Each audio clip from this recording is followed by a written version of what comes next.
Doctor మిక్కినేని రాధాకృష్ణమూర్తిగా Nataratna 29వ భాగం 24/8/20 పసుపులేటి కన్నాంబ.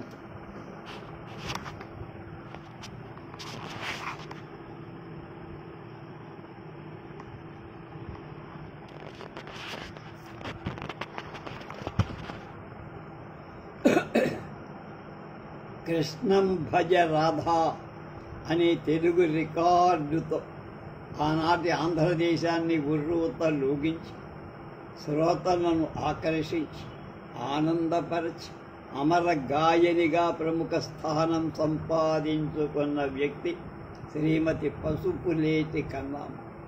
ఆమె బాల్యదశ ఏలూరులో గడిచి కళా జీవితం అక్కడే మొదలు.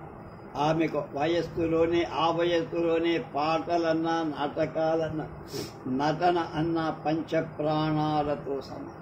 పాత్రలు ధరించాలని తహతహలాడే 13 ఏళ్ల వయస్సు గల ఈ అమ్మాయి నావెల్ నాటక సంఘం ప్రదర్శించే నాటకాల్లో బాలికా పాత్రలు దొరికాయి. అచిరకాలంలోనే ఆమె భిన్న భిన్న పాత్రలు రసవత్తరంగా సామర్థ్యంతో నిర్వహించి అగ్రశ్రేణి నటీమణిగా నాటక రంగస్థలంపై సుస్థిర స్థానం సంపాదించుతారు.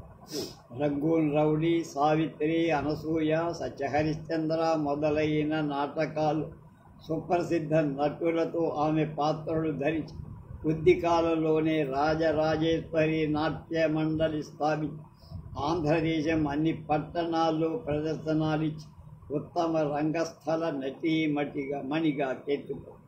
ఈ విధంగా ప్రేక్షకుల హృదయాలు ప్రముఖ స్థానం సంపాదించుకున్న కన్నాంబ 1935లో స్టార్ కంబైన్ సంస్థ నిర్మించిన హరిశ్చంద్ర తెలుగు చలనచిత్రంలో చంద్రమతిగా నటించి ఆ పాత్రను వెండి తెరపై కూడా అద్భుతంగా పోషించి ఈ మొదటి చిత్రంతోనే వెండి తెర ఉత్తమ నటీమణిగా అగ్రశ్రేణి తారగా స్థానం సంపాదించు.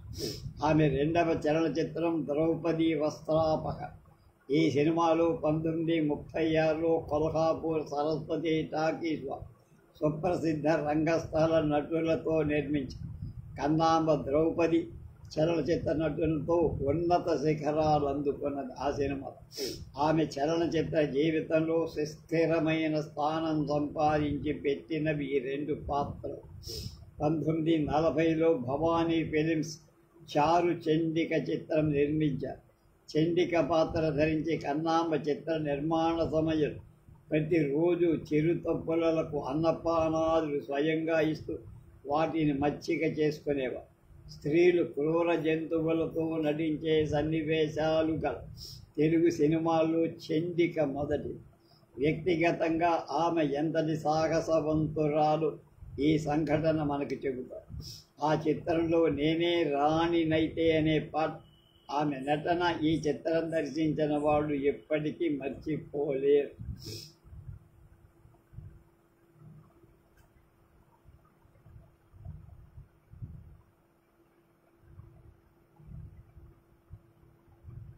తెలుగు తమిళ చలనచిత్రంలో ఆ చిత్రాలు ఆమె నిజంగా నటీమణులలో రాణి. ఆ చిత్రం తర్వాత ఆమె నటించిన తొలి తెలుగు చిత్రం హరిశ్చంద్ర 1935లో వచ్చి ఆమె నటించిన ఆఖరి చిత్రం భరణి వారి వివాహ బంధం 1968. అయితే వివాహ బంధంలో ఆమె తమ పాత్రను పూర్తిగా నిర్వహించలేకపోయిన ఆమె ఉత్తమ నటీమణిగా తెలుగు చిత్రరంగంలో 28 ఏళ్ళు కళాసేవ చేశారు. మనోహరలో శివాజీ గణేశన్ తల్లిగా అనుకుంటాం చాలా అద్భుతంగా నటించిందని మేము హిందూపురం నుంచి 50లో ఉయ్యూరు వచ్చినప్పుడు గొప్పగా చెప్పుకునేవారు. ఆ రంగంలో శాశ్వతమైన కీర్తి ప్రతిష్టలు ఆర్జించిన నటీమణి ఇంకొకళ్ళే. ఆమె నటించిన చలనచిత్రాల సంఖ్య 150.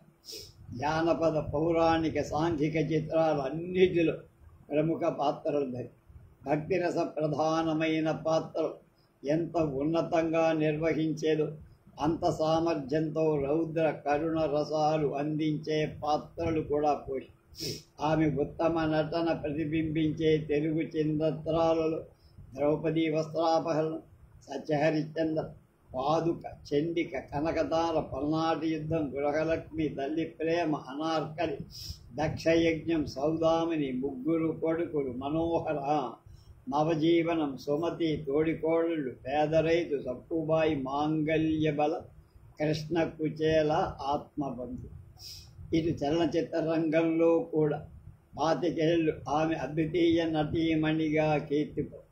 ఆ రంగంలో అడుగుపెట్టిన మొదటి తార ఆమె. అన్ని సంవత్సరాల పాటు ఉత్తమ నటీమణిగా కీర్తి నిలబెట్టుకున్న నటీమణి కూడా ఇంకొకరు లేరు. ఆమె మొదటి తమిళ చిత్రం కృష్ణన్ తూదు. ఆమె తొలి చిత్రంలో తమిళ చిత్ర ప్రేక్షకుల హృదయాలు శాశ్వత స్థానం సంపాదించి ప్రసిద్ధ తమిళ నటుడు పియు చిన్నప్ప, ఎంకే రాధ, నాగయ్య, ఎంజి రామచంద్రన్, శివాజీ గణేశన్, ఎస్ఎస్ రాజేంద్రన్ మొదలైన వాళ్లతో అసంఖ్యాక తమిళ చిత్రాలు చేసింది.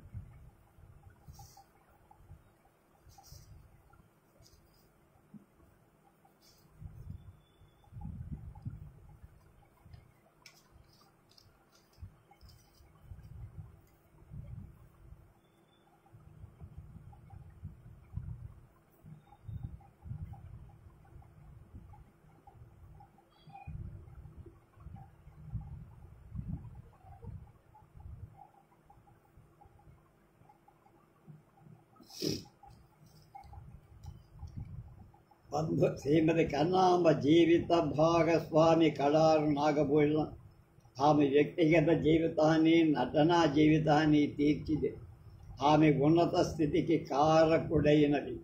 40లో ఈ జంట రాజరాజేశ్వరి ఫిలిం కంపెనీ పెట్టి 64 వరకు 24 ఏళ్ళు 30 తెలుగు, తమిళ, కన్నడ చిత్రాలు ఈ సంస్థ నిర్మించిన చిత్రం నవజీవన ఉత్తమ చిత్రం అని ఉమ్మడి మద్రాసు ప్రభుత్వం నిర్ణయించి ఆ చిత్ర నిర్మాతలను ఘనంగా ఈ అత్యుత్తమ నటీమణి 50 సంవత్సరాలు తేజోవంతంగా జీవించి 1964 మే 7 తెల్లవారుజామున 4:40 మద్రాసులో ఒక నర్సింగ్ హోంలో కన్నుమూసి.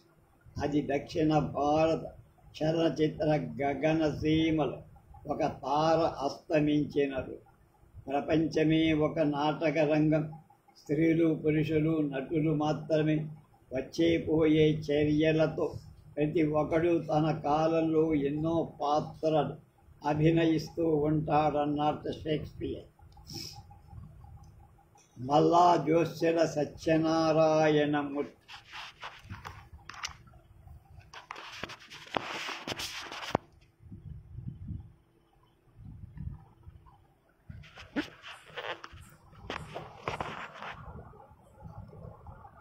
ఆంధ్రదేశంలో పుట్టి, ఆంధ్రదేశంలో పెరిగి, ఆంధ్రదేశంలో చదివి, ఆంధ్రదేశంలో అభినవ రామదాసుగా గుర్తింపబడి కాకినాడ నాటక రంగంలో నటుడుగా వర్ధి, కరాచీలో ఉద్యోగం చేస్తూ నటుడుగా పరాయి రాష్ట్ర ప్రజా మన్నన అందుకొని అజ్ఞాత ఆంధ్ర నటులుగా కీర్తిశేషులైన మల్లా జోస్యులు సత్యనారాయణమూర్తి గారి జన్మస్థలం శ్రీకాకుళం జిల్లా గరివిడి.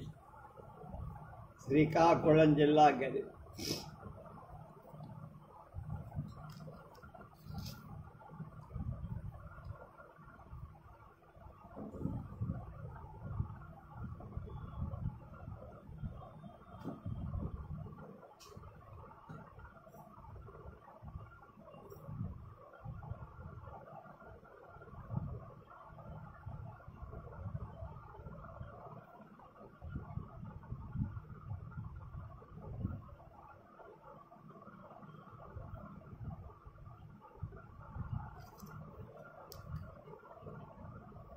బాల్యం నుండి 13వ తేదీ ఏట వరకు విజయనగరం మహారాజా కాలేజీలో BA చదివి కాకినాడ యంగ్ మెన్స్ హ్యాపీ క్లబ్లో ప్రవేశించి నాటకాలు బిఎడ్ చేశారు. 41లో బెనారస్ యూనివర్సిటీలో ఎంఏ పట్టా పొందారు. మూర్తి గారు 6 అడుగుల 6 అంగుళాల ఆజానుభావం, కొరదు, తెల్ల శరీర ఛాయ. కొంతకాలం ఛత్రపూర్ కలెక్టరేట్లో పనిచేశారు. ఆ ఉద్యోగం ఇష్టం లేక 34లో కరాచీ వెళ్ళి న్యూ ఎరా సిటీ హై స్కూల్లో వైస్ ప్రిన్సిపాల్గా పనిచేశారు. విజయనగరం ఎంఆర్ కాలేజీలో చదువుతూ జూలియస్ సీజర్గా, మర్చెంట్ ఆఫ్ వెనీస్లో షైలాక్గా నటించి సాటి లేని మేటి నటులనే పేరు పొంది శకుంతలం సంస్కృత నాటకంలో దుష్యంతుడుగా నటించి రాజా అలక్ నారాయణ గజపతి గారిని వెప్పి అనేక బహుమతులు పొందటంగా స్కాలర్షిప్ కూడా పొందారు. ఆయన కాకినాడలో ఉంటూ అనేక నాటకాల్లో అనేక పాత్రలు ధరించి కొద్ది కాలంలోనే అశేష ప్రజల ఆదరాభిమానాలు పొందారు. కృష్ణలీల నాటకంలో కంస రజిత ఖడ్గం పొందారు. గదా మొదలైన వాటిని బహుమతులు అందుతారు. వీరి కంస పాత్ర చిత్రం ఈనాటికి కాకినాడ యంగ్ మెన్స్ హ్యాపీ క్లబ్లో ఉంది. కంస పాత్ర పోషణలో నటశేఖర బిరుదు పొందారు. సావిత్రి నాటకంలో పసుపులేటి కన్నాంబ సావిత్రి, మూర్తి గారు యమధర్మరాజు అద్భుతంగా నటించినందుకు గ్రామ్ఫోన్ కంపెనీ ద్వారా ఒక గ్రామ్ఫోను, సావిత్రి పద్యాల సెట్టు బహుమతులుగా పొంది అనేకసార్లు ప్రదర్శించబడిన భక్త ప్రహ్లాదలు హిరణ్యకశిపుడు పాత్ర ధరించి లెక్కలేనని బంగారు పతకాలు, రజత పతకాలు. కనకతార నాటకంలో వీరి క్రూరసేన పాత్ర చూసి ముగ్ధుడైన ఆనాటి ఛత్రపురం కలెక్టర్ వీరికి డిలైట్ మర్డరర్ అనేటువంటి బిరుదు ఇచ్చి సత్కరించారు. గయోపాఖ్యానం.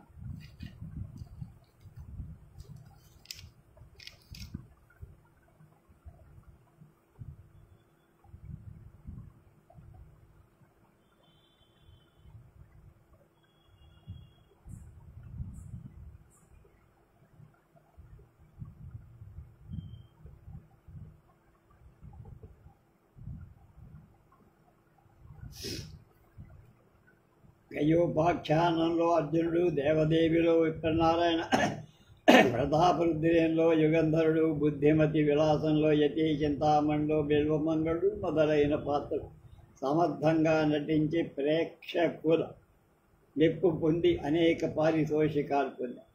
మూర్తిగారి పాత్రలో పై పాత్ర అన్నీ ఒక ఎత్తు, రామదాసులో రామదాసు ఒక ఎత్తు.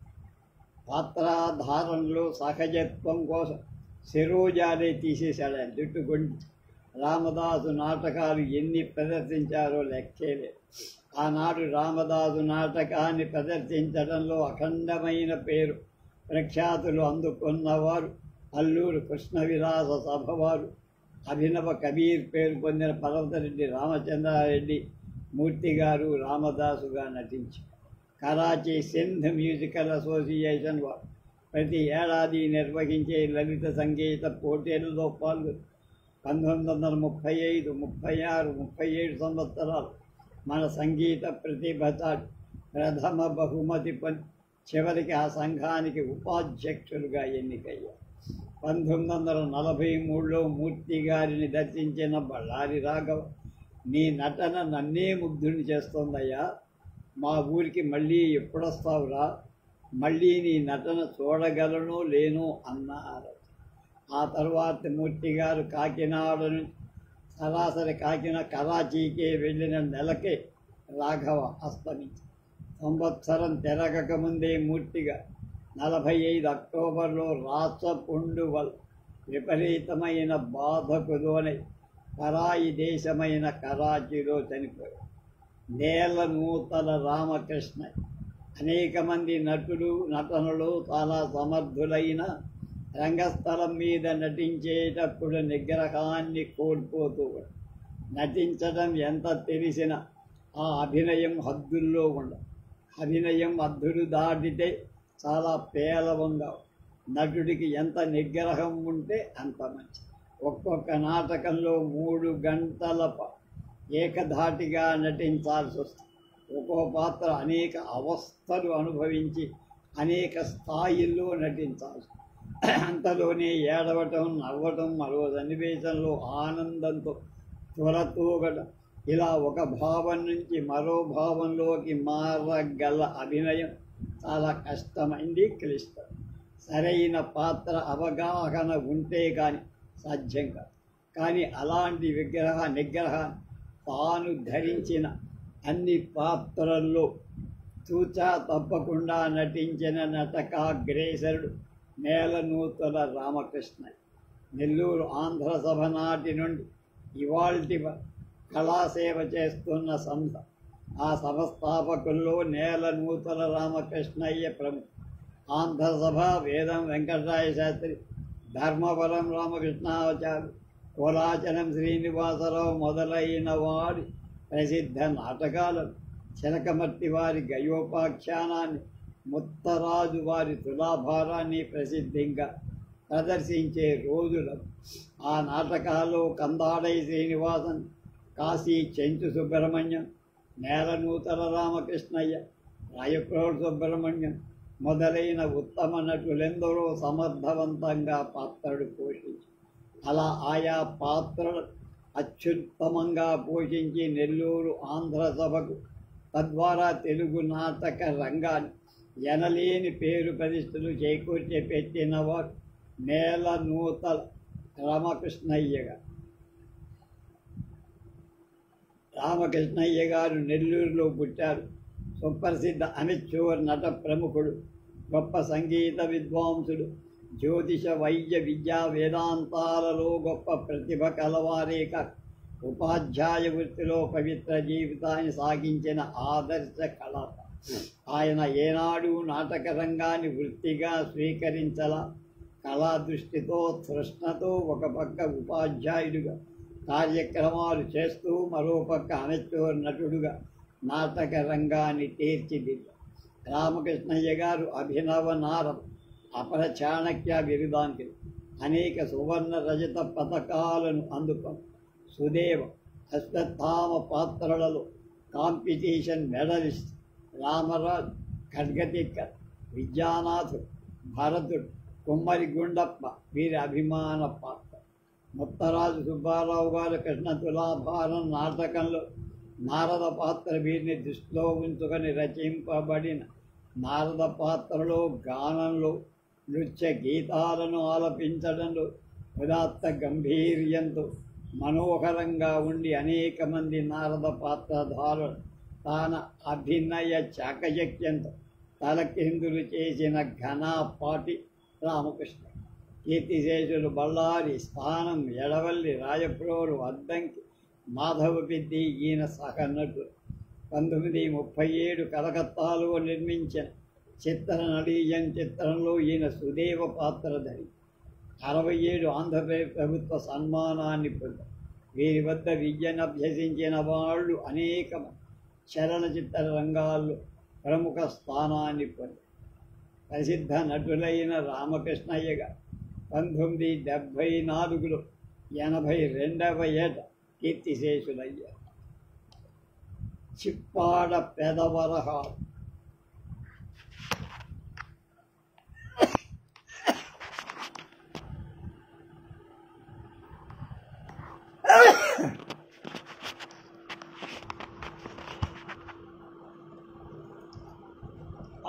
నాటక రంగంలో ఎన్నో నాటక సమాజాలు, ఎన్నెన్నో నటరకాలు ప్రదర్శించిన కొన్ని నాటకాలు మాత్రమే మైలురాళ్లుగా నిలబడిపోయి శాశ్వత స్థానాన్ని సంపాదించారు. అలాంటి నాటకాల్లో హరిశ్చంద్ర నాటకం గణనీయం. అందులో ముఖ్యంగా దయనీయమైన హరిశ్చంద్ర పాత్ర నేటికి ప్రేక్షకుల హృదయాల్లో చెరగని ముద్రగా ఉంది. ఆ పాత్రలో హరిప్రసాదరావు, కందాడై, డివి, రామాయణం, పర సర్వేశ్వర శాస్త్రి మొదలైన ప్రసిద్ధ నటులు హరిశ్చంద్ర పాత్రను ముమ్మూర్తులా సజీవ పాత్రలుగా తెచ్చి అలాంటి పాత్రను పండించి అందులో రాణించి ఉత్తరాంధ్రదేశంలో విశాఖ, శ్రీకాకుళం జిల్లాలు తన కీర్తి పతాక నిలబెట్టుకున్నవ. విజయనగరం వాస్తవ్యులు చిప్పాడ పెదవరహ, గంగ గోగు పాలు గంటెడైన చాలు అన్న సామెతగా ఆ ఒక్క పాత్రతోనే అందలమెక్కి కూర్చున్నారు. వారు ముగ్గురు అన్నదమ్ములు, అందరూ పద్యాలు పాటలు శ్రావ్యంగా పాడేవారు. ఆ రోజుల్లో పండగలకు, శుభకార్యాలకు వీధుల్లో భాగవతాలు, తోలుబొమ్మలాటలు, వాలకాలు మొదలైన జాన కళలను ప్రదర్శిస్తూ జనాన్ని ఆకర్షించేవారు. ఈ ప్రదర్శనను చూసి ప్రభావితులైన ముగ్గురు అన్నదమ్ములతో నాటకోత్సాహం వెల్లివిరిసింది. చిరకాల వాంఛితమైన హరిశ్చంద్ర నాటకాన్ని ప్రదర్శించాలనుకున్నారు. బడిజేపల్లి వారి హరిశ్చంద్ర తీసుకున్నారు. పెదవరహాలు గారి హరిశ్చంద్ర పాత్రను, చిన్న వరహాలు విశ్వామిత్రుడు, చిన్న తమ్ముడు చంద్రహమతి పాత్ర అహోరాత్రాలు రిహార్సల్ చేసి ఆ ఊరి గ్రామ దేవత పండగ హరిశ్చంద్ర నాటకాన్ని అపూర్వంగా ప్రదర్శిస్తారు. నాటకం ఎంతగానో ప్రజామన్నన ముఖ్యంగా వరహాలు గారి హరిశ్చంద్ర పాత్రకు ముగ్ధులైపోయారు. ఆనాటి నుండి ఇవాల్టి వరకు స్థాపించిన గౌరీశంకర నాట్య మండలి ద్వారా ఉత్తరాంధ్రదేశమంతా నాటకాలు ప్రదర్శిస్తారు. ఈనాటికి విజయనగరంలో పెద్దలు చూస్తే వరహాలు, చెరవరహాలు నాటకమే చూడాలని అనుకుంటారు. 40లో చెనవరహాలు నటిస్తూనే చనిపోయారు. పండగ ఉన్న తమ్ముడు చనిపోవడంతో నిరుత్సాహపడిన పెదవరహాలు 2 ఏళ్ళు నాటకాలు ఆడటం మానేస్తారు. తర్వాత పెద్దల ప్రోత్సాహంతో సరికొత్త సమాజం ఏర్పాటు చేసి నాటకాలు ప్రదర్శి వేనోళ్ల పొగడబడటమే సుప్రసిద్ధ రంగస్థల నటులే బ్రహ్మాజ్యోతిల, వెల్లంకి, రంగమార్తాండ, కపిలవాయి మొదలైన వాళ్లతో కలిపి అనేక నాటకాలు ఆడారు. ఒక్క హరిశ్చంద్ర పాత్రలోని ప్రజా హృదయాల్లో శాశ్వత స్థానాన్ని సంపాదించుకున్న పెదవరహాలుగా పాండవోద్యోగ విజయాలు, రామదాసు, చింతామణి, గయోపాఖ్యానం మొదలైన నాటకాలను కూడా వేసి ముఖ్య పాత్ర ధరించి పాత్రలకు కూడా గొప్ప మన్నన తెచ్చారు.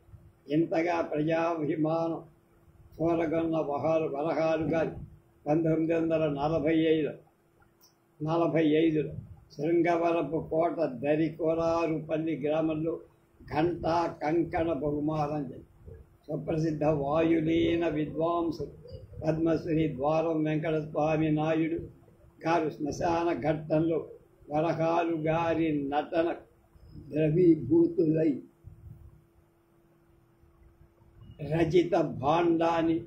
రచిత దండాన్ని బహుకరించి ఘనంగా సన్మానం. 63 విజయనగరంలో కళాకారులంతా ఘనంగా సన్మానం. కొద్ది రోజు ప్రదర్శనాలిచ్చి నాటక రంగం నుంచే నిష్క్రమించి ఇంతగా నాటక రంగానికి సేవ చేసిన వరహాలు గారి 21/1/75 నాడు 70 ఏళ్ళు మాత్రమే. ఇవాళ చివరి ఆయన బడిజేపల్లి లక్ష్మీకాంతంగా.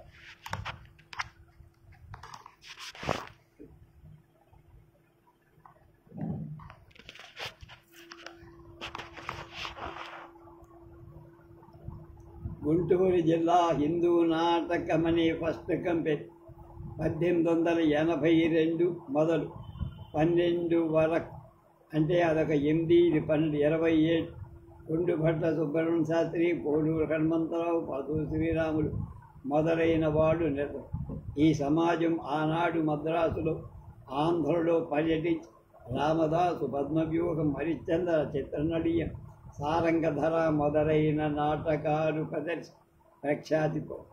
ఈ సమాజంలో హరిప్రసాదరావు, కోపల్లి హనుమంతరావు, పత్రి శ్రీనివాసరావు, తూములూరు పుల్లయ్య, బడిజేపల్లి లక్ష్మీకాంతం మొదలైన ఉద్దండ నటులుండు. వీరిలో బడిజేపల్లి సమాజ సంస్థాపకుడు, కవిగా, నటుడుగా, సంగీత కళానిధిగా, దేశికుడు అంటే గురువుగా, బహుముఖ ప్రజ్ఞావంతుడుగా వెలుగు.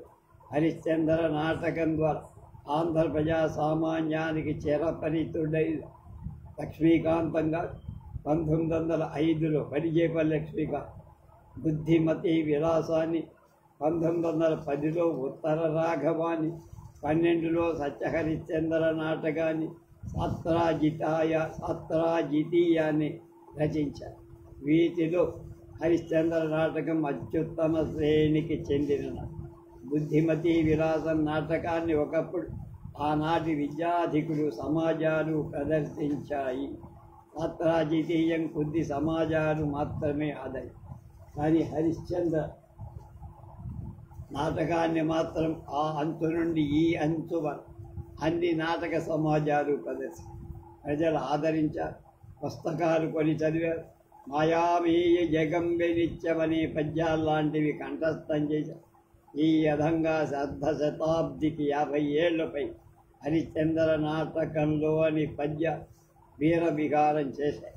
హరిశ్చంద్ర పాత్రలో హరిప్రసాదరావు, డివి బ్రహ్మజోషులు, అద్దంకి, భద్రాచార్యులు మొదలైన అనేక మంది సుప్రసిద్ధ నటులు గారాన్ని పాత్రను పోషించారు.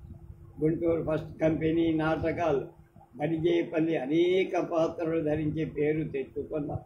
హరిశ్చంద్రుడు నక్షత్రక పాత్ర ఆయనకు ఎనలేని కీర్తి తెచ్చింది. నక్షత్ర పాత్రలో హరిశ్చంద్రుని కష్టాలు పాల్చేసి ఏ విధంగానైనా ఆయన చేత అబద్ధమాడించాలని ఆకలిని ఆక్రందన చేసేవాడు.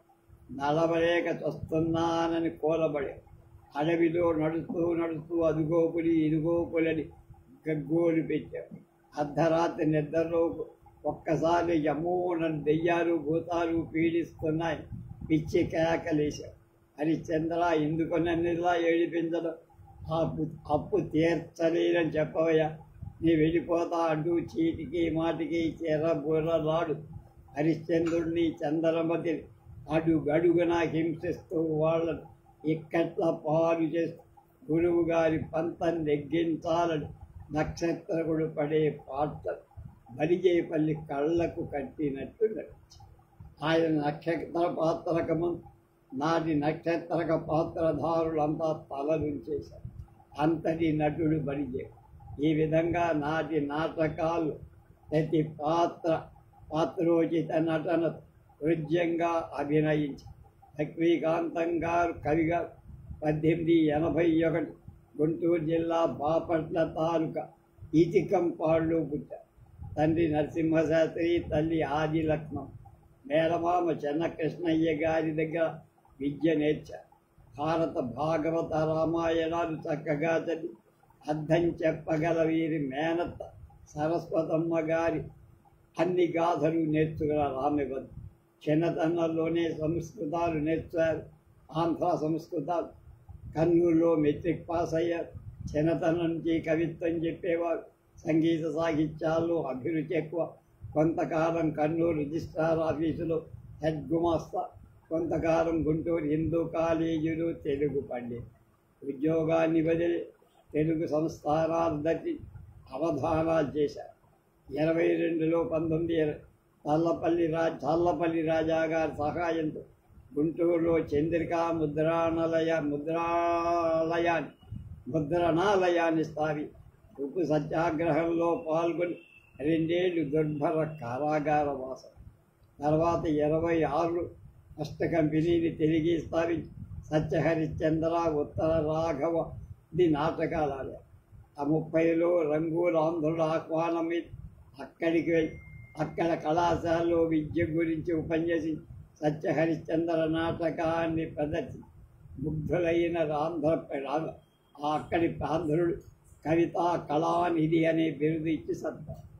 బహుముఖాల పేరు తెచ్చుకున్న లక్ష్మీకాంతంగా సుప్రసిద్ధ చలనచిత్ర దర్శకుడు సి పుల్లయ్య గారు సినిమా రంగంలోకి ఆహ్వానించి అనేక పౌరాణిక, జానపద, సాంఘిక చిత్రాలకు కథా సంభాషణలు, పాటలు రాసి ఆయా చిత్రాలలో వివిధ పాత్రలు కూడా సమర్థంగా పోషి అపార ప్రజ్ఞా పాటవారు కల లక్ష్మీకాంతంగా 1942లో మద్రాసు చలనచిత్ర సంఘం ఘనంగా సన్మానించి కుంభావ సరస్వతి బిరుదు. ఆయన సంగీతాన్ని ఆలాపించడంలో ఒక్కొక్క రాగం తెల్లవారులు ఆలాపించారు. అలా ఆలాపించిన రాగాలలో కన్నడ, శహన, బేగడ, ఆనంద భైరవి. బలిజేపల్లి రచించిన గ్రంథాలు శివానంద లహరి శతకం, స్వరాజ్య సమస్య, బ్రహ్మరథం, మడిమంజూష నవల. ఆయన శేష జీవితాన్ని పుణ్యస్థలమైన కాళహస్తిలో గడిపి 36-53 అస్తమించి ప్రపంచంలో సత్యం ఉన్నంత హరిశ్చంద్ర నాటకం. ఆ నాటకం ఉన్నంత వరిగేపల్లి పేరు చిరస్థాయిగా ఉంటుందని ఏ వ్యక్తికైనా అంతకంటే కావాల్సిందే ఉంది. రేపు పంచాంగం రామానుజాచార్యుల గారి గురించి తెలుసు.